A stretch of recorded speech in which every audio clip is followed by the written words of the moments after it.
This is the first lecture of a rather large unit covering chapters 10 and 11 on rotations. However, this unit is specific to AP Physics C only. So we begin with rotational kinematics, specifically rotational kinematics about a fixed axis.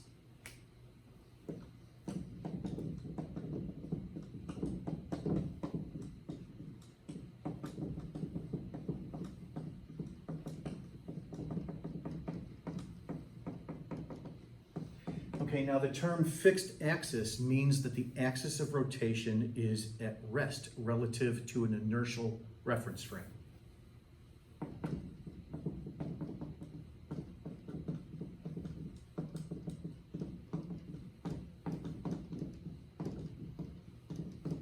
With respect to an inertial reference frame.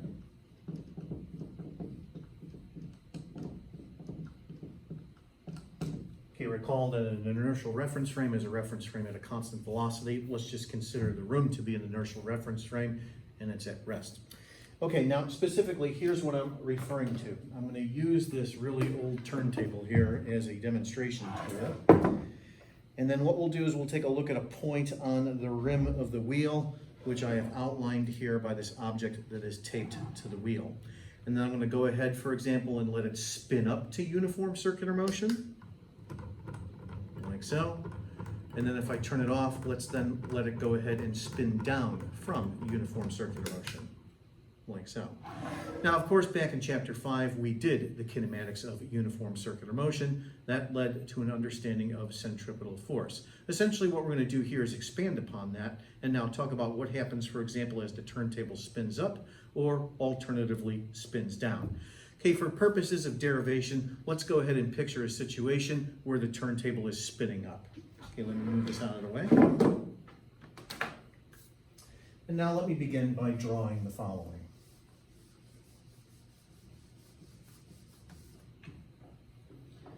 Okay, so first of all, here is our coordinate system where we're going to say the axis of rotation is the origin on this diagram. And then we have our wheel like so. And let's say that the wheel is rotating rather counterclockwise on this diagram. And let's say that we look at a point on the rim of the wheel. So we look at this point right here. And at this instant in time, there is a velocity vector associated with that point like so. And that velocity vector is tangential to the wheel. Okay, then let's say that some time interval goes by. We'll eventually take a limit as the time interval approaches 0. And then therefore, this point right here, we'll say rotates from here to here on my diagram, and while this is happening, the turntable is spinning up. So then therefore, I'm going to draw another velocity vector here, tangential to the wheel, but in this case, I'm going to do so with a bigger magnitude, like so. So right here is this velocity vector of bigger magnitude than the previous value. Let's go ahead and label this here as V. Okay, now on the diagram, right here is a radius, right here is a radius, and as we've already seen, right here is an angle that is subtended in this time interval from here to here. Let's label this as delta theta. And then right over here is an arc length on the circle. Let's go ahead and label that as delta S, just as we've done previously when talking about the kinematics of uniform circular motion. Okay, recall the following. Change in angle is equal to delta S divided by R. Remember that an angle measured in terms of radians is equal to the arc length divided by the radius. Okay, now let's go ahead and have the angle change with respect to time. When we do, we have angular velocity. Specifically, however, let's now let the time interval go to 0 and write the angular velocity as a derivative. Okay, so angular velocity, which is referred to as omega, by definition is equal to change in angle with respect to time. We've seen this expression before. We saw it briefly back in the kinematics of uniform circular motion from chapter 5. It's measured in terms of radians per second.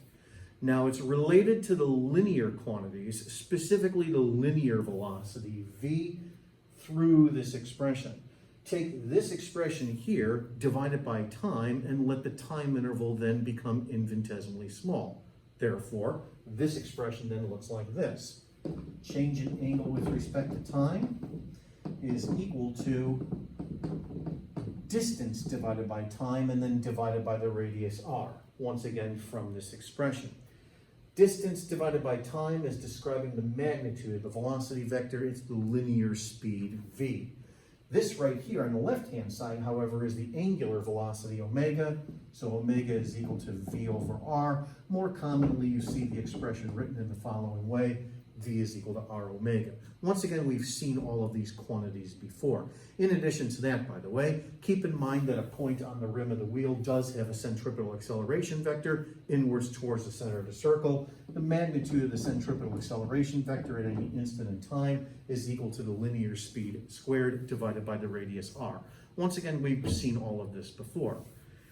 However, in this case, because the wheel is spinning up, the angular velocity is changing with respect to time.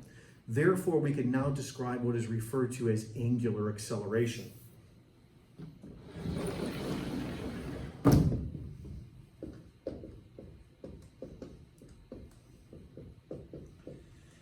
Okay, angular acceleration is referred to as alpha, and by definition, it's change in angular velocity with respect to time. Once again, however, we'll write this as a derivative.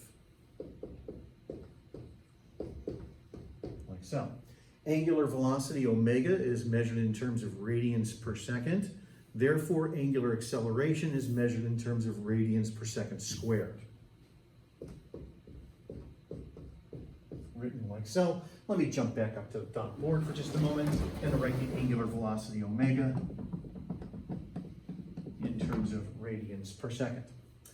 Okay, now this new quantity, angular acceleration, is related to the linear quantities in the following way. What I'm going to do specifically is take this expression here from earlier and differentiate it with respect to time. Like so.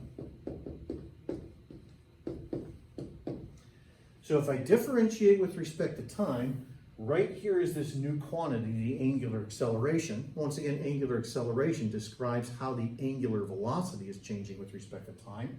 This right here is alpha. But now take a look at this over here on the left-hand side. This expression here is essentially describing how this red velocity vector v is changing with respect to time. It's another type of acceleration. It's referred to as the tangential acceleration, and it's essentially describing how the magnitude of the velocity vector here is changing with respect to time as the wheel spins up. So this quantity right here is now referred to as a tan, that is the tangential acceleration. This then means that at any instant in time, a point on the rim of the wheel actually has two components to its acceleration. It has a centripetal acceleration inwards towards the center of the circle, and now it also has a tangential acceleration tangential to the circle as well. You can kind of represent both of these components, if you will, on a simple diagram to get the total acceleration of a point on the rim of the wheel at some instant in time. That's typically drawn, for example, like this. Okay, so here's my wheel once again. And then let's just take a look, for example, at this point right here on the rim of the wheel. Okay, at that instant, we now have two accelerations, if you will. We have, first of all, the centripetal acceleration, a sub c at this instant, that's pointing inwards towards the center of the circle. And we also have the tangential acceleration. Because my original diagram was an object, or a rotation rather, that is spinning up, this then means that the tangential acceleration vector looks like this, is tangential to the rim of the wheel.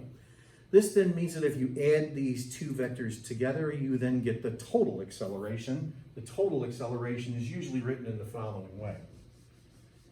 All right, so using this diagram here, let's go ahead and add those components together. So right here is the centripetal acceleration. Right here is the tangential acceleration. Therefore, right here is the total acceleration, a total. And then we can find its magnitude at any instant in time by using, for example, Pythagorean theorem. Okay, now this quantity here, the centripetal acceleration, is constantly changing with respect to time because the linear speed v is changing with respect to time. However, if the angular acceleration alpha is a constant, then the tangential acceleration magnitude is a constant as well. However, at any instant in time, if we wanted to, we can then go ahead and calculate the total acceleration looking like this, corresponding to this diagram over here. So what I've done in this lecture is nothing more than defined things, just like I did, for example, at the beginning of chapter 2 when talking about one-dimensional kinematics. Basically, what I did at the beginning of chapter 2 was I defined position, velocity, and acceleration. Here we're describing now angular quantities: angular position, angular velocity, and angular acceleration. You now, of course, begin to understand what these quantities mean by using them. That's what we'll start to do in the next lecture.